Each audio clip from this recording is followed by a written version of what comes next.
friend.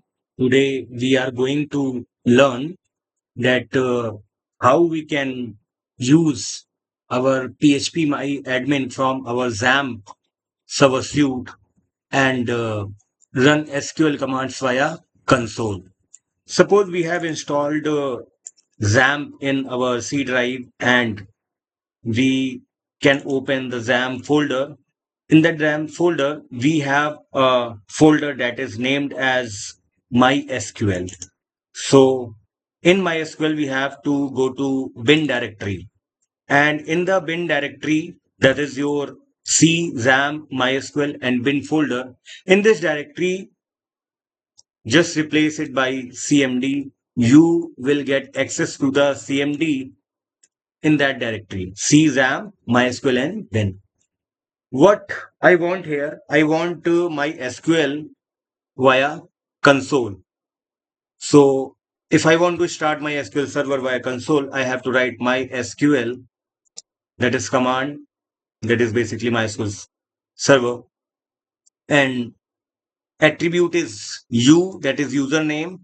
We can give it the name root because our SAMP is run via root directory of our MySQL server. First of all, we have to start our XAMPP. So C drive, this is our C drive, this is our XAMPP. In that XAMPP, we have a XAMPP control. And after getting there, we have to start our Apache server that is run on the port 80, which is our browser. And we have a service is MySQL via MariaDB, and we can start it by clicking on start. If you see here, the status change is not detected or MySQL failed to run, just click on the net state and here check for the 3306 if it is running, and it is not run earlier in this section. It is running earlier from the different port or different service. So just you have to check if it is running, and if it is running the 3306 port, then come over the run panel and type services.msc and just look for the services like MySQL. Because I have started our service, so it will be shown. If it is not started and still you are witnessing MySQL 80 or MySQL, then it is a major issue. You just have to suppose this is not McAfee software update. This is MySQL 80. Then just stop it from there. If you stop it, the other port which is conflicting, which is creating conflict for the MySQL will be stopped, and you can run your MySQL server. If you want to change your port number, then go to config and my.ini and just look for the find port is equal to 3306 because MySQL port number is default MySQL port number is 3306. Just look for it. We have here port equal to 3306. We can change it 3307. Okay, because my MySQL port is running good. Master mode 3306. You can change it from there. I'm not changing because my MySQL is running perfectly.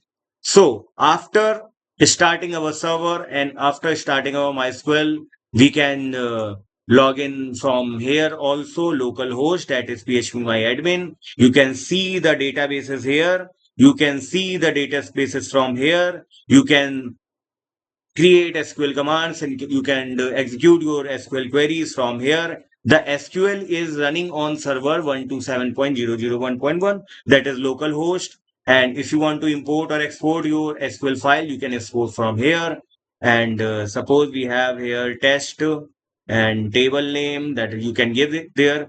So just we have a CMD. So MySQL minus u root equal to welcome to the MariaDB monitor. We can give the commands and with semicolon. So just create database create database DB1. Okay, DB1 and semicolon. Query OK, one row affected. That is, you have created your database. You can just check from here, browser, and refresh it. You can see DB1 is created. Still, this does not have any field or table. So you can create table from here. So first of all, see the DDL command, that is show databases, show databases, and just click here. You have a DB1 database.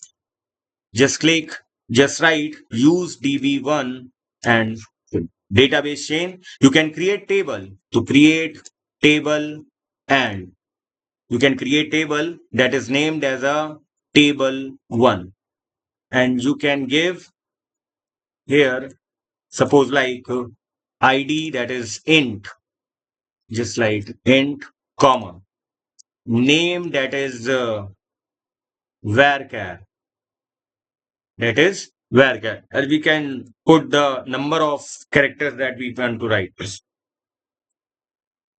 Okay, we can create table, and we can give values also from their values, or we can give values like 1 comma double quotes Himanshu. Okay, if you want to add multiple rows, another value, you can just give 2 comma Priya, and just give semicolon to this. Query OK, 2 rows affected. Your database is changed. Now you can select asterisk, that is asterisk, from our table name is TBL1. Just write the right one, TBL1, semicolon. Your data is now get selected. ID is this. Name is ID and name. One value Himanshu, ID and name. Null and null, Himanshu and Priya. ID. Okay. So 2 rows in set, Himanshu and Priya, and ID is 1 and 2. Okay. So this is how we can create a database. Drop database DB1. Query OK. Now you don't have a database, that is show databases. We don't have the database DB1 that is earlier we have created. Thank you. This was a short video for you.